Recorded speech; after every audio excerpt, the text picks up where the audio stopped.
sini di Host Channel. Assalamualaikum warahmatullahi wabarakatuh. Selamat siang dan semoga sehat selalu untuk kita semua. Yang terhormat Bapak Kosasih Adi Saputra selaku dosen pengampu mata kuliah kewarganegaraan serta teman-teman yang saya banggakan. Alhamdulillah, puji syukur kehadirat Allah Subhanahu wa Ta'ala yang telah memberikan kita nikmat umur, nikmat iman, serta nikmat kesempatan, sehingga pada kali ini kita bisa mengikuti perkuliahan dengan keadaan sehat walafiat. Sholawat serta salam semoga selalu tercurah limpahkan kepada junjungan kita Nabi besar Muhammad SAW. Mudah-mudahan dengan seringnya kita bersolawat, kita mendapatkan syafaat beliau di yaumil akhir nanti. Baiklah, perkenalkan nama saya Nabila Salsabila Habibah, selaku moderator yang akan memandu jalannya presentasi pada kesempatan kuliah online hari ini. Adapun pemateri yang akan melakukan presentasi adalah dari kelompok 10 terkait dengan geopolitik. Sebelum memulai diskusi dan presentasi, berikut saya perkenalkan nama anggota kelompok. Yang pertama, Rani Septi Oktaviani, yang kedua, Deti Aprilia Latifa, dan yang ketiga, Nabila Salsabila Nur Habibah. Terkait dengan rangkaian kegiatan presentasi online hari ini, yaitu yang pertama sesi pembukaan, yang kedua sesi presentasi online, yang ketiga sesi tanya-jawab, dan yang keempat sesi penutup. Kita memasuki sesi pertama, yaitu pembukaan. Supaya kegiatan kita hari ini mendapat berkah, mari kita buka kegiatan perkuliahan online hari ini dengan membaca basmalah. Bismillahirrahmanirrahim. Kita memasuki sesi yang kedua, yaitu presentasi online. Langsung saja kepada pemateri pertama, Deti Aprilia Latifa, saya persilahkan.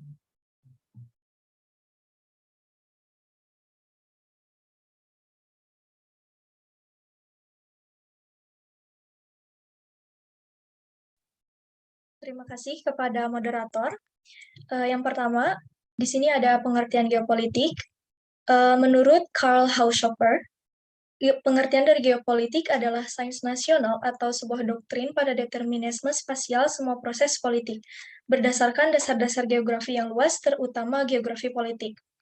Untuk selanjutnya, menurut Rudolf Kjellén, merupakan seni dan praktek dalam menggunakan kekuasaan politik atas suatu wilayah tertentu. Yang ketiga, menurut Saul Bernard Cohen, pengertian dari geopolitik adalah analisis interaksi antara, di satu sisi, pengaturan dan perspektif geografis di sisi lain. Dan yang keempat, Havesnia, studi tentang hubungan timbal balik antara geografi, politik, kekuasaan, dan interaksi yang timbul dari kombinasi dan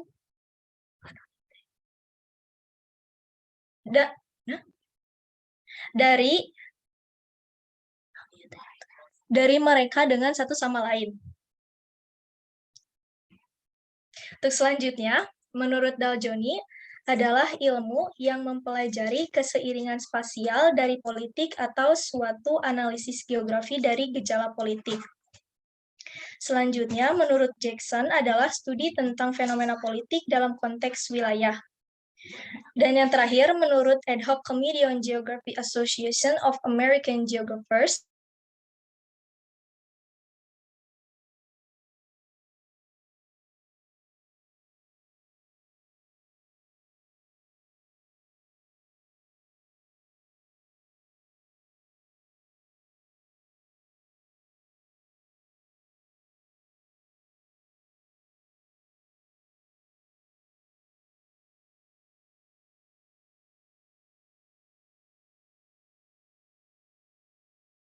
penuh dengan aktivitas politik dengan kondisi alam di sebuah negara. Ruang lingkup geopolitik terdiri dari dua, yaitu yang pertama, analisis pola interaksi antara kehidupan politik masyarakat dengan melihat kondisi alam yang ada di lingkungan sekitar. Yang kedua, negara merupakan subjek dari geopolitik karena negara merupakan sebuah wadah bagi suatu bangsa dan memiliki kondisi geografis yang berbeda-beda.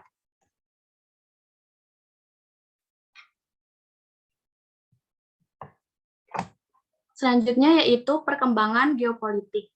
Bangsa Indonesia dapat memerdekakan dan membentuk sebuah negara atas dasar persatuan dan perjuangan bersama dari berbagai keberagaman. Dan latar belakang yang dapat mempersatukan bangsa Indonesia Di antaranya, yang pertama, rasa senasib sepenanggungan karena dahulu pernah dijajah dan mendapat perlakuan diskriminatif. Yang kedua, wilayah Indonesia pernah terpisah secara yuridis, hal ini dikarenakan masih memakai Territorial Sea and Maritime Criminal Ordonancy atau TZMKO 1939 yang menyebabkan luas laut teritorial negara Indonesia hanya berjarak 3 mil. Maka terbitnya Deklarasi Juanda membawa pengaruh signifikan terhadap berbagai konsepsi negara. Secara lebih rinci, isi dari Deklarasi Juanda ada 4. Yang pertama, perairan Indonesia, yaitu laut wilayah Indonesia beserta perairan dalam Indonesia. Yang kedua, laut wilayah Indonesia, yaitu jalur laut yang berjarak 12 mil laut. Yang ketiga, perairan pedalaman Indonesia, yaitu semua perairan yang terletak pada sisi dalam dari garis dasar. Dan yang keempat, negara Indonesia merupakan negara kepulauan. Geopolitik di Indonesia dipengaruhi oleh arus globalisasi yang semakin maju dan perkembangan teknologi, sehingga diperlukan upaya yang inovatif dan konsisten untuk mewujudkan negara yang berdaulat. Sekian yang bisa saya sampaikan. Selanjutnya, pemateri yang ketiga akan disampaikan oleh Rani. Kepada Rani, saya persilahkan.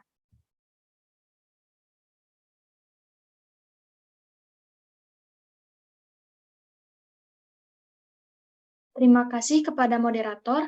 Selanjutnya yaitu konflik geopolitik yang pertama, konflik di Laut Natuna, Cina tuntut Indonesia stop pengeboran migas, klaim sebagai wilayahnya. Konflik yang kedua, COVID-19 jadi senjata biologis konflik geopolitik.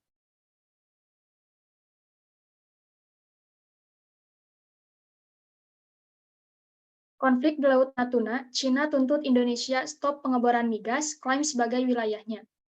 Cina meminta Indonesia menghentikan pengeboran minyak dan gas alam di wilayah maritim di Laut Cina Selatan yang diklaim kedua negara milik mereka.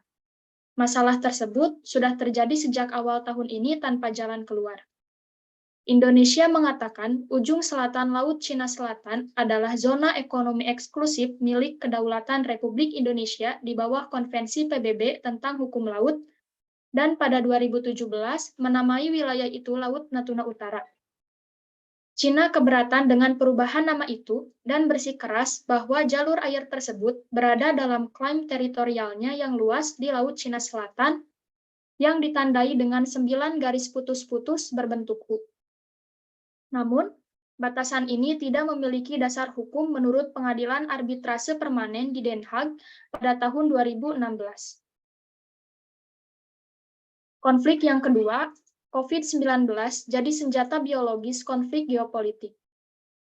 Anies Mata mengatakan COVID-19 ini datangnya dari Cina, dan Indonesia juga menggunakan vaksin dari negara tersebut. Menurut dia, makna geopolitiknya adalah Indonesia sebagai korban dan pada waktu yang sama juga menjadi konsumen. Anies mengajak publik untuk mulai menyadari adanya perlombaan luar biasa dari 4 kekuatan utama dunia, yaitu Amerika Serikat, Eropa, Rusia, dan Cina dalam memproduksi vaksin. Terima kasih, saya kembalikan kepada moderator.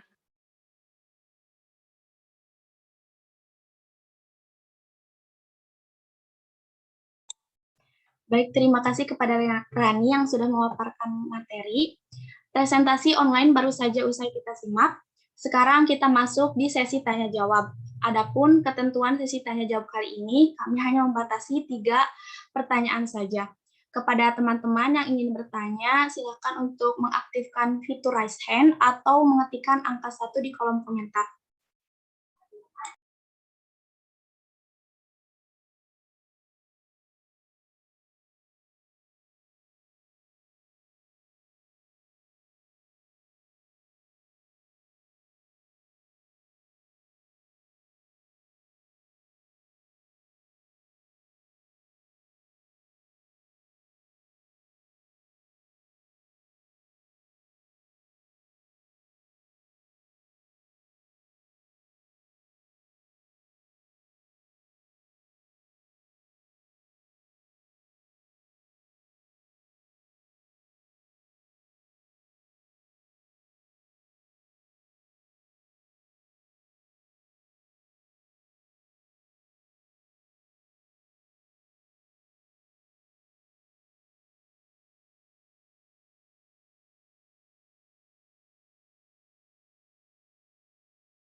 Yang terhormat Bapak Kosafi Adi Saputra selaku dosen pengampu mata kuliah Pendidikan Kewarganegaraan dan teman-teman mahasiswa yang berbahagia.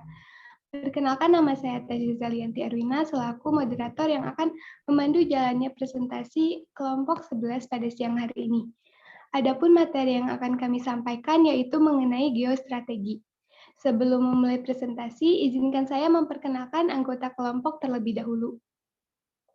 Yang pertama ada Muhammad Aris Ramdhani, yang kedua ada Septian Rahmana, yang ketiga ada Tasya Zalianti, dan yang terakhir ada Hairunisa. Terkait rangkaian kegiatan presentasi online pada hari ini, yang pertama ada sesi pembukaan, yang kedua sesi presentasi, yang ketiga sesi tanya jawab, yang keempat penutup. Memasuki rangkaian presentasi yang pertama yaitu pembukaan, mari kita buka kegiatan presentasi ini dengan bersama-sama mengucapkan basmalah. Bismillahirrahmanirrahim. Selanjutnya yaitu sesi presentasi. Dalam hal ini kelompok kami akan menyampaikan materi secara bergiliran. Maka darinya diharapkan kepada teman-teman sekalian untuk menyimak jalannya diskusi secara seksama. Baiklah, sesi presentasi kita mulai. Materi yang pertama akan dibacakan oleh saya sendiri, yaitu mengenai pengertian geostrategi. Geostrategi berasal dari kata geo yang berarti bumi yang merujuk pada ruang hidup nasional, dan strategi yaitu usaha dengan menggunakan segala kemampuan atau sumber daya untuk melaksanakan kebijakan yang ditetapkan. Geostrategi merupakan cara atau strategi yang dilakukan bangsa Indonesia dalam wilayah Indonesia yang menyeluruh dengan mengingat kondisi geografis serta menggunakan seluruh potensi sumber daya manusia dan sumber daya alam guna mempertahankan eksistensi dan kelangsungan hidup bernegara dan mewujudkan cita-cita dan tujuan nasional bernegara sebagai negara yang bermartabat. Dilihat dari pengertian tersebut, maka geostrategi sangat penting untuk mewujudkan bangsa dan negara. Karena sejak Indonesia merdeka, geostrategi sudah terbentuk untuk proses pembangunan nasional. Geostrategi sendiri menggabungkan pertimbangan strategi dengan geopolitik. Selanjutnya ada pengertian geostrategi menurut para ahli. Yang pertama yaitu menurut Purnomo. Geostrategi merupakan pelaksanaan geopolitik dalam negara atau cara suatu negara sebagai upaya mewujudkan geopolitik yang telah dirumuskan. Yang kedua, menurut Lim Jojok, geostrategi menunjukkan pertimbangan distribusi daratan lautan, jarak, dan aksesibilitas antara faktor-faktor geografis lainnya dalam perencanaan dan tindakan strategi. Yang ketiga, menurut Rogers dan Simon, geostrategi membahas tentang pelaksanaan atau ruang kritis di permukaan bumi tentang keahlian menjalin kehadiran politik dan sistem internasional. Sekian dari saya. Untuk pemaparan materi selanjutnya akan disampaikan oleh Hairunisa. Kepada Hairunisa, saya persilahkan.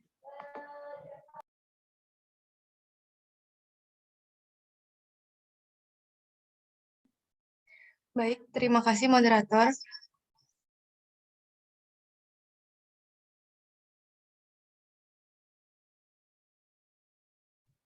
Untuk selanjutnya, latar belakang lahirnya konsep geostrategi. Menurut Hagweg tahun 2009, geostrategi merupakan kata yang masih relatif asing. Istilah geostrategi pertama kali digunakan di akhir tahun 1930 hingga awal 1940-an oleh para sarjana yang berbasis di AS. Sebagian besar sarjana tersebut merupakan pengungsi baru yang menyelamatkan diri dari ancaman Nazi atau Jerman. Selanjutnya, alasan utama kemunculan konsep geografi. Yang pertama, next slide. Geopolitik merupakan istilah yang dihindari karena konotasi Nazinya. Interpretasi dari analisis geopolitik tetap berlanjut, tetapi menyatu sebagai studi strategi atau geografi politik. Biasanya digunakan di istilah yang lebih netral untuk menyebut geopolitik, yakni geostrategi. Yang kedua, teknologi berupa sarana transportasi cepat seperti kereta api dan pesawat terbang mengubah hubungan antar manusia dengan realitas geografis dunia yang lebih besar. Dan yang terakhir, kemunculan geostrategi merupakan perkembangan ilmu geopolitik sendiri. Selanjutnya, next slide. Selanjutnya, tujuan geostrategi. Bangsa Indonesia memiliki harapan untuk mewujudkan sebuah tatanan masyarakat yang adil dan makmur berdasarkan Pancasila dan Undang-Undang Dasar 1945. Salah satu konsep geostrategi yang ingin dimanifestasikan yaitu kompetensi bangsa Indonesia untuk melindungi nilai-nilai yang ada di dalam kehidupan berbangsa dan bernegara terhadap ancaman, tantangan, hambatan, gangguan yang datang dari luar maupun dari dalam. Herdiawanto dan Jumanta menyatakan bahwa tujuan geostrategi diarahkan untuk yang pertama, menegakkan hukum dan ketertiban atau law and order. Yang kedua, mewujudkan kesejahteraan dan kemakmuran atau welfare and prosperity. Yang ketiga, menyelenggarakan pertahanan dan keamanan atau defense and safety. Yang keempat, mewujudkan keadilan hukum dan keadilan sosial atau judicial justice and social justice. Dan yang terakhir, ketersediaan kesempatan bagi rakyat untuk mengaktualisasikan diri atau freedom of the people. Selanjutnya, next slide. Geostrategi negara Indonesia. Dalam proses mempertahankan suatu negara, sebuah negara membutuhkan pemahaman mengenai geopolitik dan perlu menasionalkannya dalam kehidupan berbangsa dan bernegara. Strategi nasional bangsa Indonesia dalam memanfaatkan wilayah NKRI sebagai ruang hidup nasional guna merancang arahan tentang kebijakan dan sasaran pembangunan untuk mencapai kepentingan dan tujuan nasional.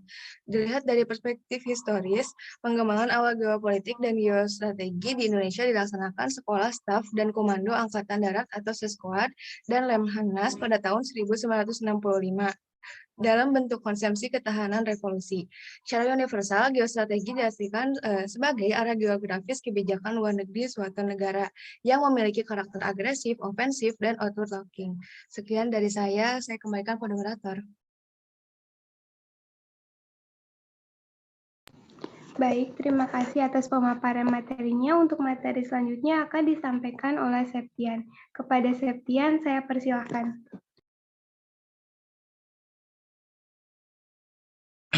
Baik, terima kasih atas kesempatannya. Untuk selanjutnya yaitu isu geostrategi.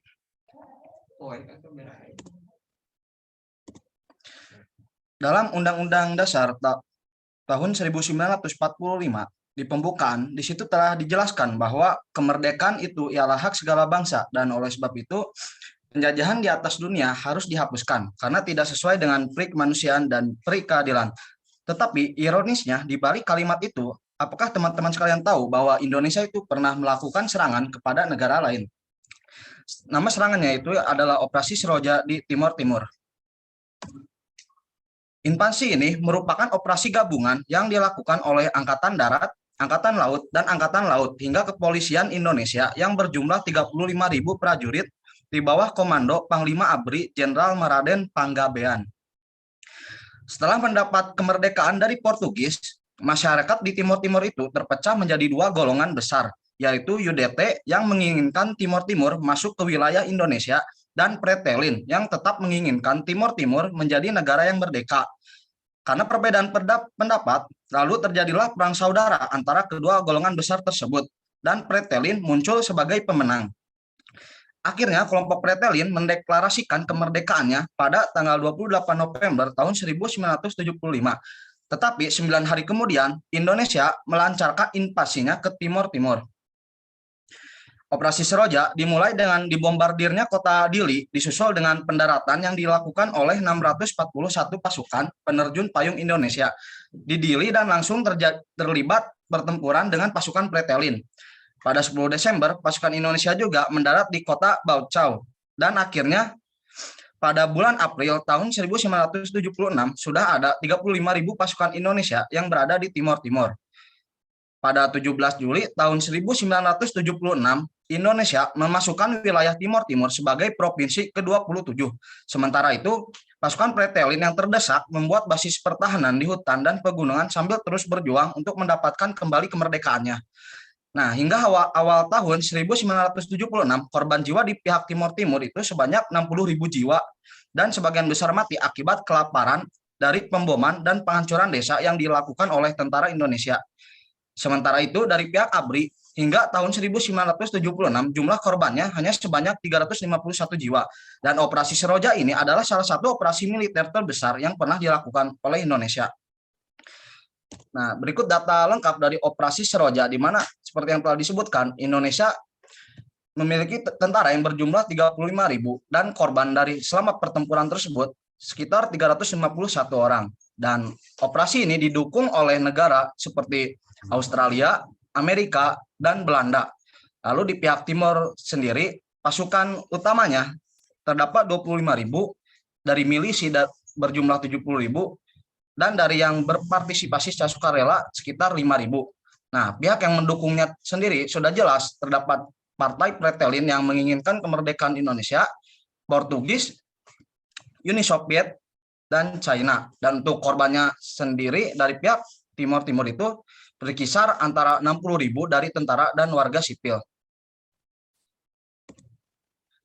Nah, lalu apa sih dampak dari operasi Seroja ini bagi Indonesia?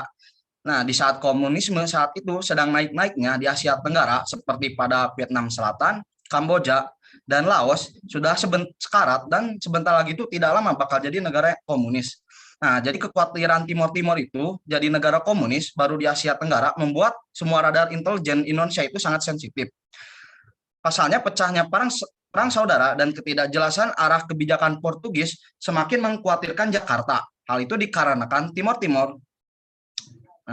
Hal itu dikarenakan tim intelijen Indonesia telah melakukan operasi khusus di tim-tim dan mendapatkan info bahwa Portugal itu berniat untuk putusin segala hubungannya dengan Timur. Berarti Jakarta dihadapkan dengan kemungkinan bahwa Timur yang tidak dimanage akan menjadi lubang hitam perang saudara, atau lebih parahnya lagi, Timur akan menjadi lubang merah. Negara komunis itu berada di halaman belakang Indonesia. Ada negara komunis di balik tembok belakang kita, itu sama saja memberi kemudahan Uni Soviet untuk mengintip dan mengirim virusnya ke dalam rumah kita. Apalagi saat itu sedang marak-maraknya setelah insiden G30 SPKI. Komunisme itu hampir merajalela di Indonesia. Nah, RI itu tidak mau ada Kuba komunis di Nusantara ini. Sekian isu yang bisa saya sampaikan, saya kembalikan kepada moderator.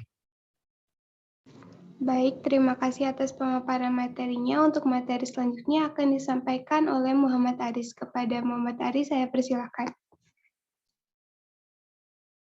Baik, bismillahirrahmanirrahim. Terima kasih kepada moderator. Untuk isu yang kedua yaitu mengenai pemindahan ibu kota negara.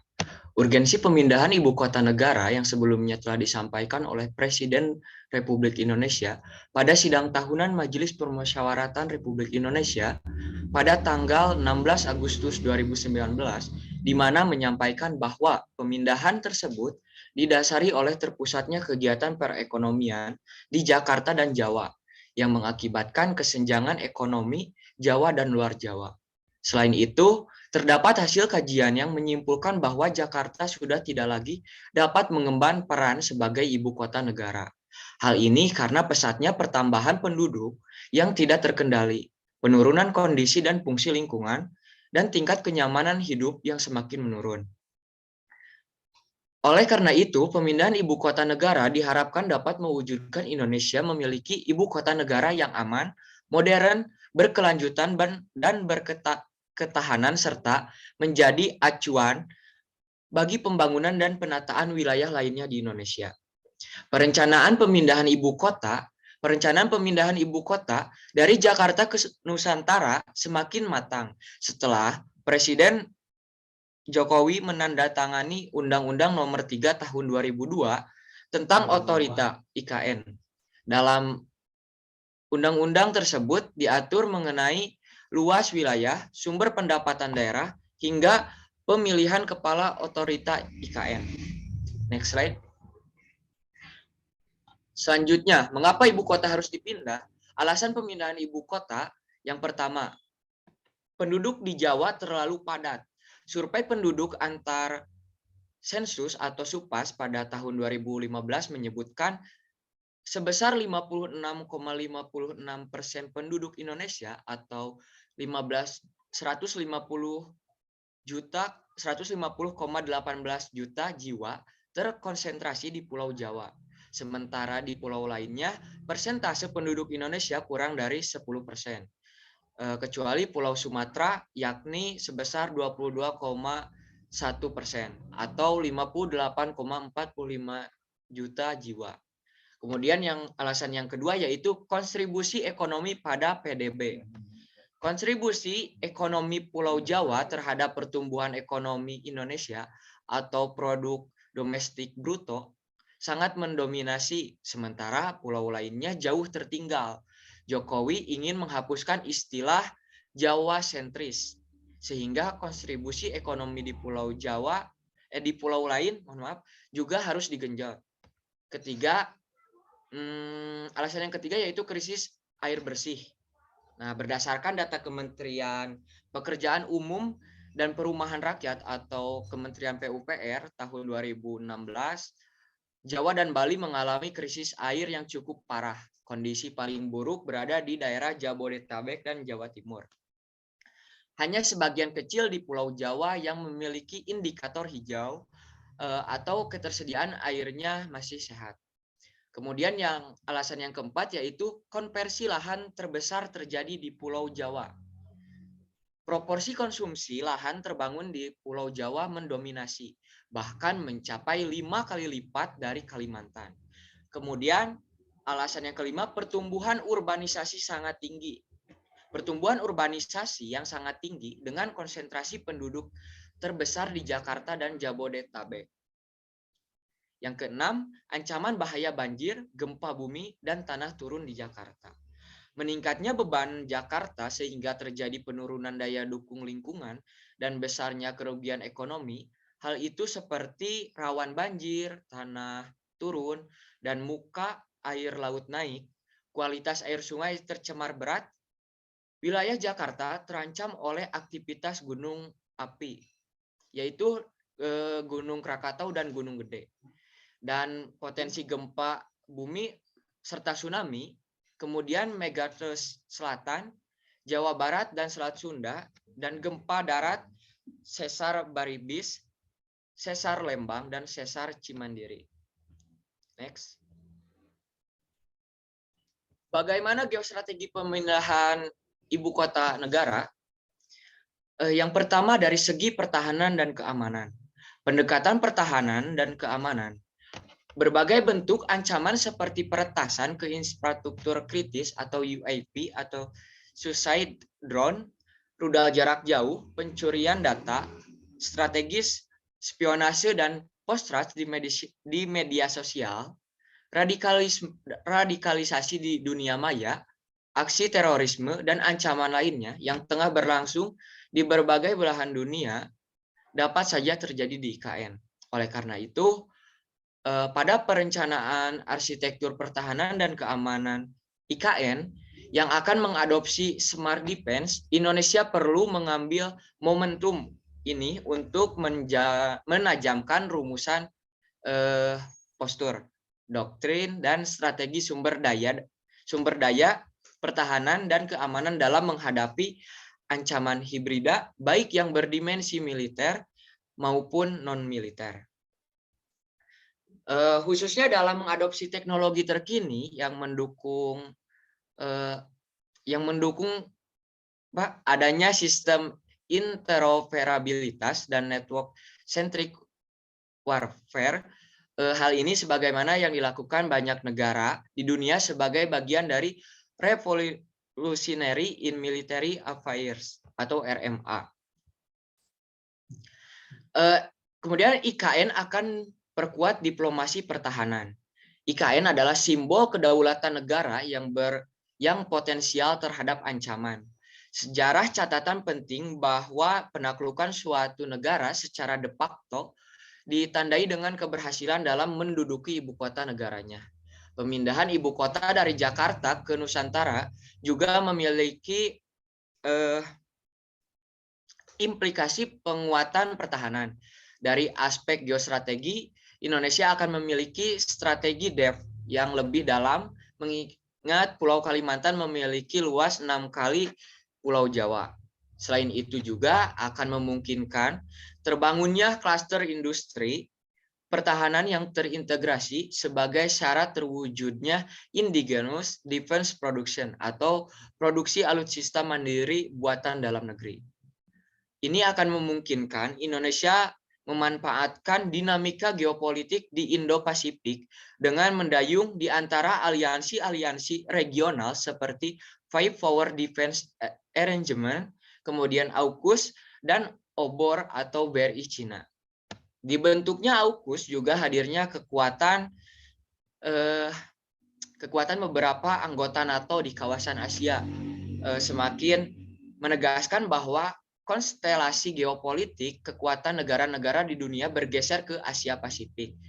Ini merupakan sinyal kuat bagi negara-negara di kawasan termasuk Indonesia untuk mencegah sekaligus bersiap terjadinya peningkatan eskalasi hingga kemungkinan terburuk adanya perang, terbuka sebagaimana adagium klasik, yaitu si vis pacem, kemudian parabellum, atau jika ingin perdamaian, maka bersiaplah untuk perang. Kemudian yang kedua, mengenai masalah ekonomi. Terdapat 3 hal pondasi yang membuat pertumbuhan ekonomi Indonesia akan menjadi lebih baik. Salah satu pendorongnya yaitu pembangunan ibu kota negara. Yang pertama, dilakukannya reformasi struktural yang fundamental dan komprehensif dengan penerbitan Undang-Undang Kerja. Yang kedua, dilakukannya hilirisasi yang dimana pemerintah mulai menyetop sejumlah ekspor bahan baku atau raw material dan mendorong hilirisasi dalam negeri. Hilirisasi diyakini akan membuat masuknya investasi yang lebih besar sehingga membuka lapangan kerja yang semakin banyak. Yang terakhir, yang ketiga, semakin menguatnya ekonomi digital sebagai basis baru perekonomian. Sekian yang dapat saya sampaikan, saya kembalikan kepada moderator. Baik, terima kasih atas pemaparan materinya. Sekarang kita memasuki sesi tanya jawab. Kepada teman-teman yang ingin bertanya, silakan mengetikkan angka 1 di kolom chat.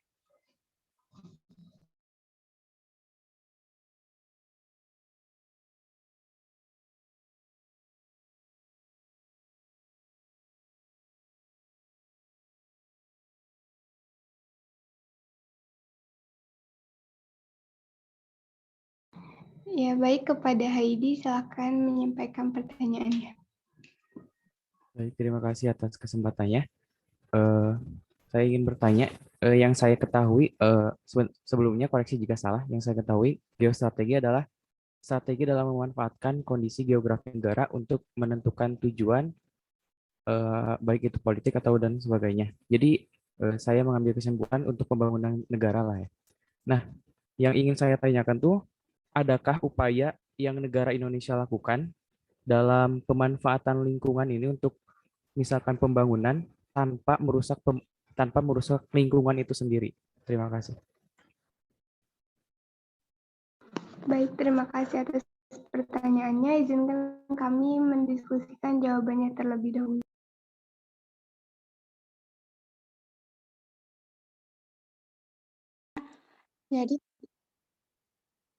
Jadi tadi kan di kasus yang COVID-19 itu, Anies Mata menyampaikan makna geopolitiknya adalah Indonesia sebagai korban dan pada waktu yang sama juga menjadi konsumen.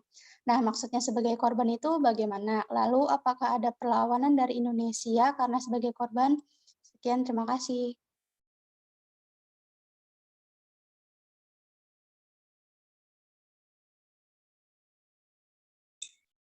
Baik, terima kasih atas pertanyaannya. Kami akan mendiskusikan terlebih dahulu.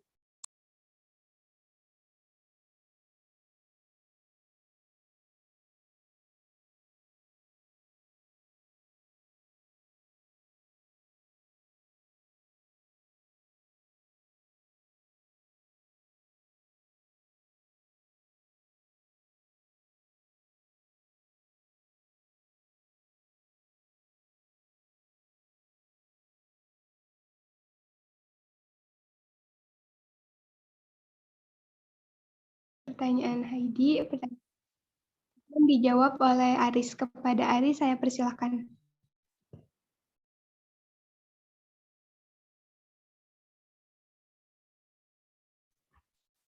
Baik, terima kasih. Di sini saya akan menjawab pertanyaan dari Heidi. Tentunya tadi kan pertanyaannya bagaimana cara meminimalisir gitu dampak dari pemindahan ibu kota negara karena dianggap bertentangan dengan geostrategi Indonesia. Nah, di sini dari data yang saya dapat gitu, di sini pemerintah akan menerapkan konsep SMART yaitu Green City untuk ibu kota baru. Kemudian Green City sendiri merupakan konsep yang akan diterapkan dalam menata dan membangun ibu kota negara di sebagian penajam Pasir Utara dan Kutai Kartanegara atau Sepaku Negara. Menurut rencana, konsep itu akan dipadukan dengan kota yang smart, forest, sustainable, dan blue.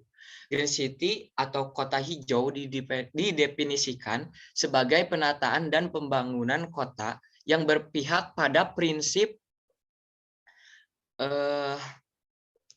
pada prinsip pembangunan kota yang berkelanjutan. Pengembangan ibu kota baru harus dipastikan tidak menggunakan kawasan lindung atau cagar alam karena pasti akan menyebabkan deforestasi tambahan dan ancaman terhadap hewan langka Kalimantan. Bagaimana Heidi? Apakah sudah cukup? Apakah hal tersebut sudah dilakukan? Sudah dilakukan atau masih dalam tahap rencana? Mohon maaf kurang jelas Heidi. Bisa diulangi? Untuk yang tadi Aris katakan itu untuk yang kota hijau itu sudah dilakukan atau masih dalam tahap rencana ke depannya?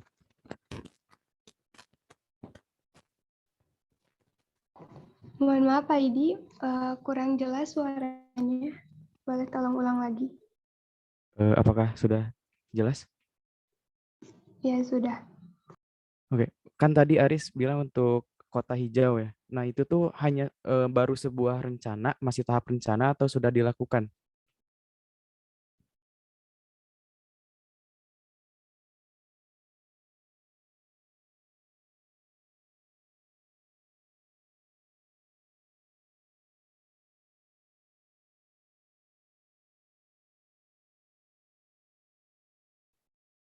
Baik, izin menambahkan untuk jawaban Heidi ya. Sepengetahuan saya, seperti yang telah disebutkan, bahwa Green City itu konsep penanggulangan setelah pembangunan ibu kota negara itu telah selesai direalisasikan. Nah, jadi untuk pertanyaan Heidi, konsep Green City itu masih dalam wacana ya, sebab soalnya pembangunan ibu kota negaranya sendiri itu belum sampai tahap akhir. Itu sepengetahuan saya. Oke, berarti masih rencana ya. Nah, yang saya tanyakan tadi tuh, adakah pembangunan yang Indonesia lakukan tanpa merusak lingkungan? Jadi, hal yang sudah Indonesia bangun, tapi tanpa merusak lingkungan yang ada di Indonesia itu sendiri. Seperti itu.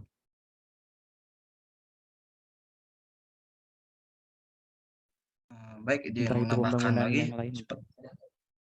seperti yang dibilang oleh Heidi, sepertinya hampir bisa dirasa mustahil jika sebuah pembangunan ibu kota negara di Kalimantan itu tidak menimbulkan kerusakan.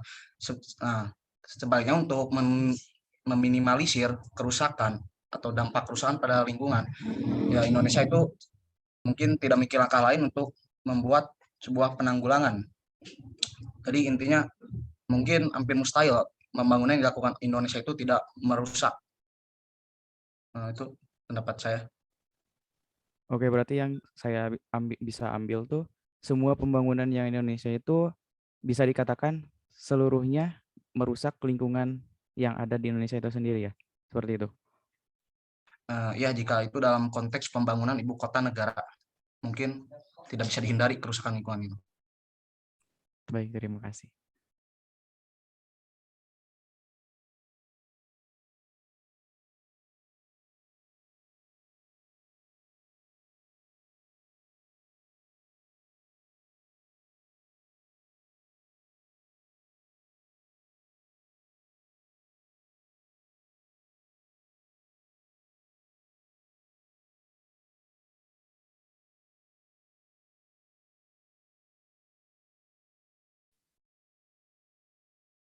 Bisa langsung ke pertanyaan yang lain?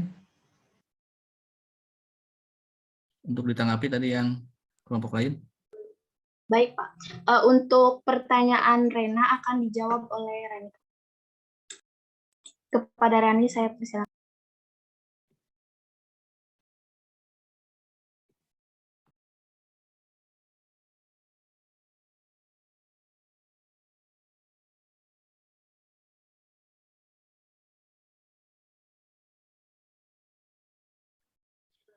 Baik, tadi untuk pertanyaan Rena, menurut Anies Mata, di kasus COVID-19, Indonesia sebagai korban dan konsumen. Nah, maksudnya sebagai korban bagaimana? Lalu apakah ada perlawanan dari Indonesia karena sebagai korban? Jawabannya, Indonesia sebagai korban maksudnya di sini karena Indonesia tertular penyakit COVID-19 yang bersumber dari negara Cina. Lalu Indonesia tidak melakukan perlawanan, tetapi Indonesia membuat kebijakan-kebijakan untuk mencegah terjadinya penyebaran COVID. Juga Indonesia terus mengembangkan vaksin corona yang diberi nama vaksin merah putih melalui 3 institusi yang ditunjuk, antara lain Lembaga Biologi Molekuler Eijkman, PT Kalbe Farma, dan PT Bio Farma. Terima kasih. Bagaimana, Rena? Baik, sudah cukup. Terima kasih.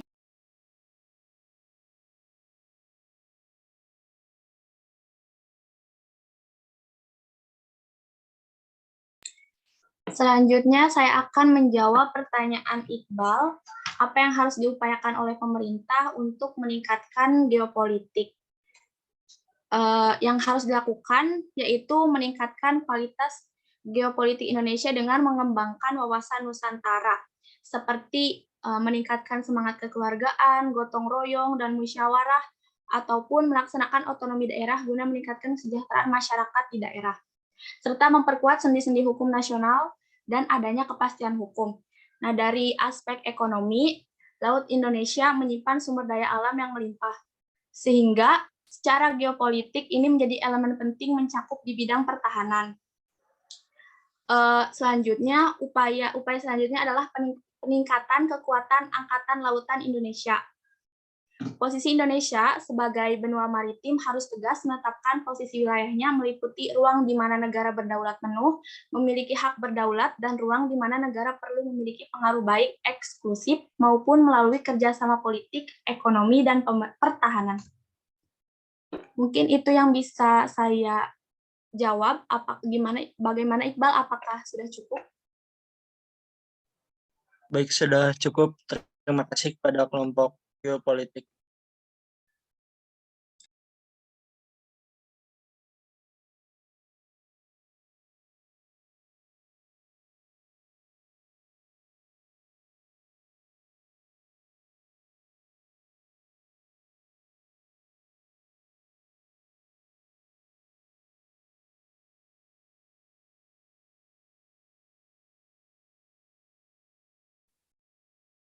Boleh di close lah itu apa PPT-nya. Saya ini oke, mungkin langsung saya tanggapi saja dari apa yang telah teman-teman semuanya diskusikan ya terkait dengan materi geopolitik dan maupun geostrategi. Tadi di kasus geopolitik kelompok yang presentasi mengambil satu isu tentang ya, pandemi COVID-19 ya. Kalau kita lihat bahwa di era modern saat ini ya, yang namanya ancaman tuh, yang namanya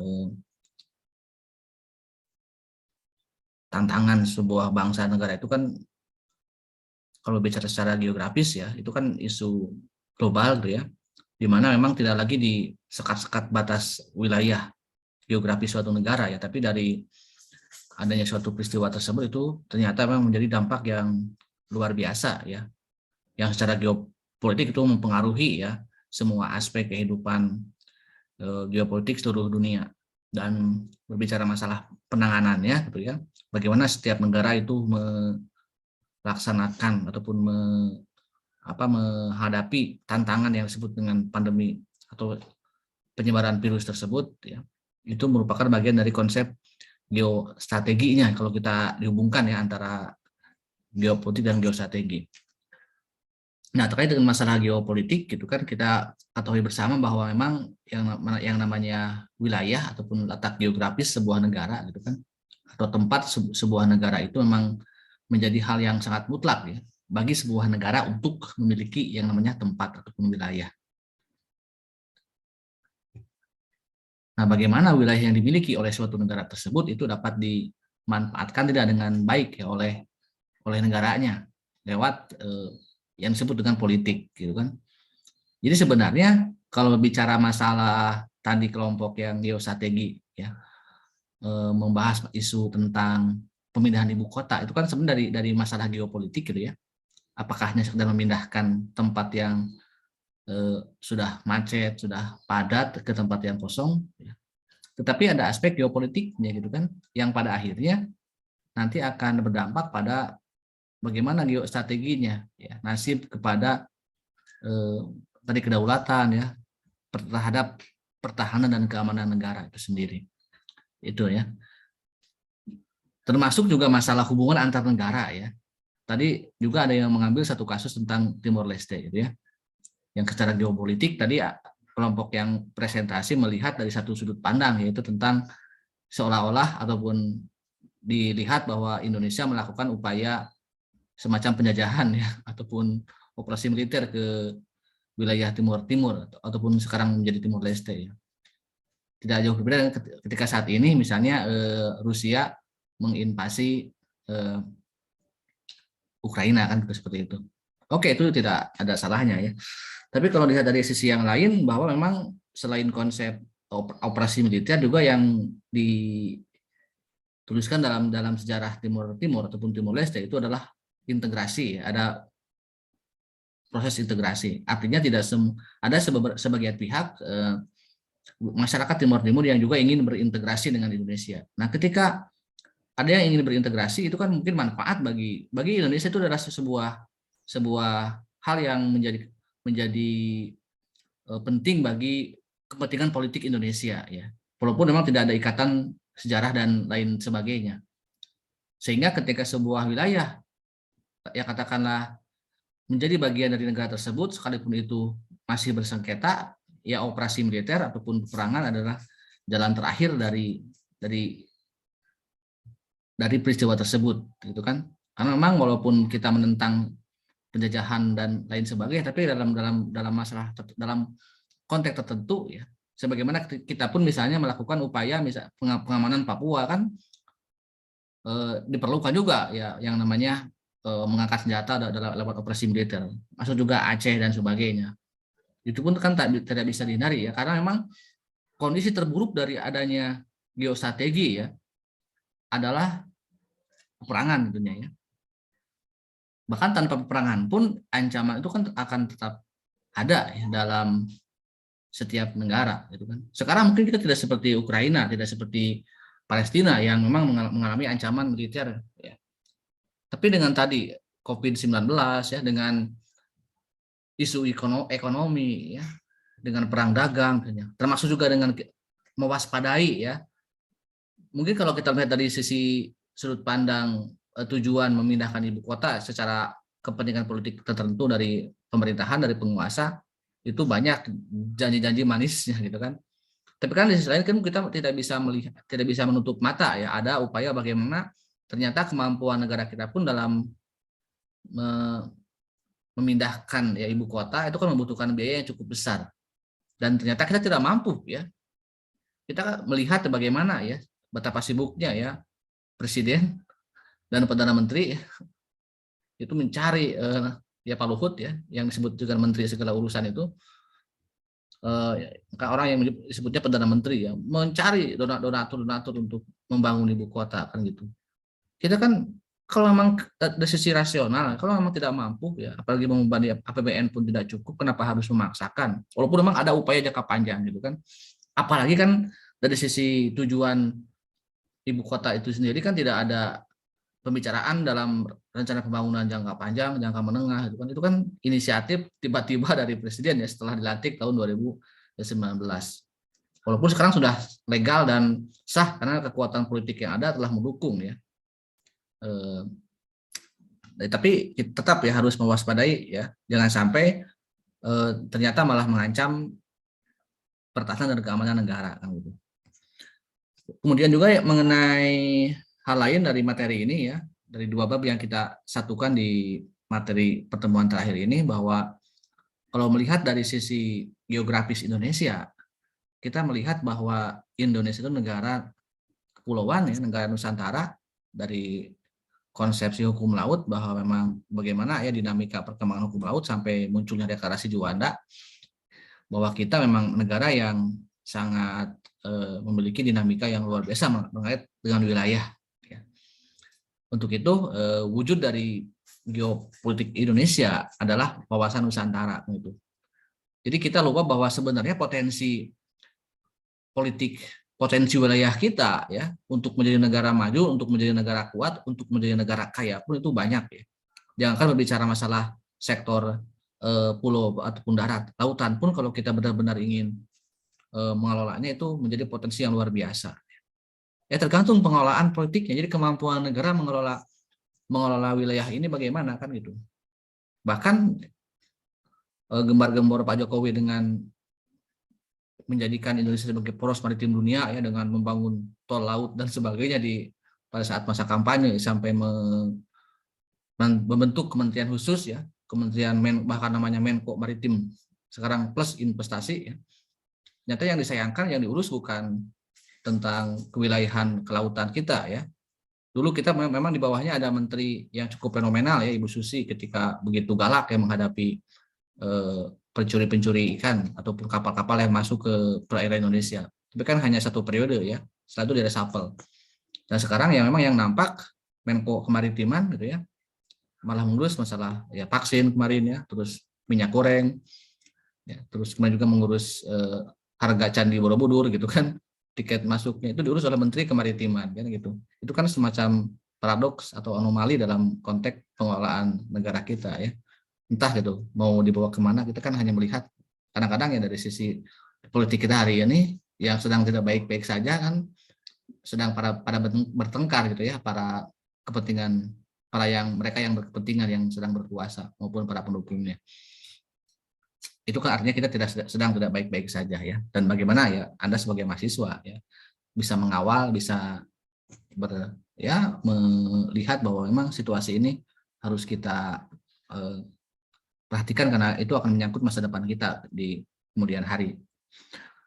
Nah itu jadi itu wawasan Nusantara ya. Kemudian kait dengan geostrategi gitu ya, itu bagaimana sistem pertahanan ya, karena memang setiap negara sekali lagi memiliki ancaman gitu kan. Untuk itu ya wujud dari geostrategi adalah ketahanan nasional ya. Dengan berbagai macam konsep-konsep yang mungkin Anda juga sudah bisa dibaca di dalam buku ya. Tadi yang contoh-contoh kasus sebenarnya bagian dari bagaimana ya ujian terhadap konsep ketahanan nasional Indonesia. Apakah kasus ya KN ya, kita pun punya pengalaman misalnya dulu mengintegrasikan Timor Leste ya, secara geopolitik memang ada kedekatan letak wilayah, tapi mungkin secara strategis ternyata memang tidak mendapatkan apa-apa dari kita menjadikan Timor Leste sebagai wilayah atau provinsi Indonesia kan itu. Dan faktanya sekarang Timor Leste pun dari sisi kualitas sumber daya manusia maupun dari kualitas negara itu masih jauh ya dari negara maju gitu kan. Bahkan ada yang menyesali katanya berpisah dengan Timor Leste ya, beberapa tokoh ataupun masyarakat di Timur itu. Nah termasuk itu tadi ya masalah pemilihan ibu kota ya, itu juga hal-hal yang secara geostrategis itu akan menjadi ya tantangan dan ujian ya bagi apakah itu kekuatan, tantangan, itu kan akan dilihat dari bagaimana nanti ya. Tapi untuk mewaspadai tersebut seharusnya memang pemerintah tidak hanya mendengar atau ambisi dari mereka sendiri ya. Harusnya ya masukan-masukan, kritikan-kritikan dari siapapun ya, yang mewaspadai mungkin adanya gejala tidak sehat, apakah berdampak pada yang paling sederhana, mungkin yang paling terukur adalah akan kembali pada krisis ekonomi ya, karena memang harus membutuhkan biaya cukup besar, sedangkan tidak mampu misalnya, tidak ada kekuatan ekonomi yang menunjang untuk membangun mega proyek tersebut atau proyek mercusuar ya. Dari sisi tadi ya, masa depan pertahanan dan keamanan pun orang ya khawatir ya, karena memang mudah untuk diakses ya, mudah untuk dibobol, apalagi wilayah baru yang memang masih kosong gitu kan. Itu juga beberapa analisis intelijen kalau hanya mengukur hanya berpikir tentang bisnis, tentang proyek itu sendiri, ya itu kan berarti bukan untuk kepentingan bangsa dan negara. Mungkin mereka yang sekarang berambisi hanya untuk kepentingan ya kelompok dan golongan mereka sendiri ya, supaya memperpanjang kekuasaan, memperpanjang juga mungkin bisnis dan sebagainya. Nah, karena setiap negara memiliki ancaman ya untuk itu gitu ya. Salah satu hal yang mungkin tidak dibahas di materi ini yang belum Anda singgung adalah tentang bagaimana setiap warga negara itu harus berupaya untuk melakukan upaya bela negara gitu ya. Nah, salah satunya mata kuliah Pancasila atau maaf, kewarganegaraan hari ini adalah bagian dari upaya pendidikan bela negara ya. Karena banyak hal ya dalam Undang-Undang Dasar 45 itu kan kewajiban kita untuk melakukan upaya bela negara ya. Dengan berbagai jenis dan bentuk gitu ya. Sesuai dengan profesi, pengabdian sesuai dengan bidang ilmu dan atau profesi gitu kan. Bahkan pada titik yang paling krusial di negara-negara lain itu ada yang menerapkan kewajiban bela negaranya dengan melakukan upaya wajib militer. Ya, itu sangat penting gitu ya. Kita lihat di negara-negara seperti yang terkena konflik ya, yang terancam konflik seperti di Korea ya, Korea Utara Selatan kan para anggota K-pop itu melakukan upaya bela negara gitu kan, wajib militer maksudnya kan. Karena suatu saat mereka akan menghadapi peperangan harus siap. Kita lihat ketika Ukraina diserang oleh Rusia ya, kemudian pemerintahan Ukraina memberikan senjata kepada rakyat sipil, kepada rakyatnya gitu kan. Sementara rakyatnya tidak memiliki kemampuan menggunakan senjata. Karena mungkin tidak ada wajib militer itu kan, akhirnya keteteran ya, malah menembak diri sendiri kan daripada menembak musuh kan gitu. Itu mungkin salah satu penting ya, karena memang untuk mencegah ya, bukan berarti kita berharap untuk perang, bukan ya, tapi itu salah satunya gitu kan. Karena tidak bisa kita hindari gitu kan, ancaman itu akan datang dengan tiba-tiba dan harus kita waspadai ya kapanpun dan dimanapun. Oke, itu sekian mungkin yang dapat saya sampaikan. Sampai jumpa lagi di lain kesempatan. Assalamualaikum warahmatullahi wabarakatuh.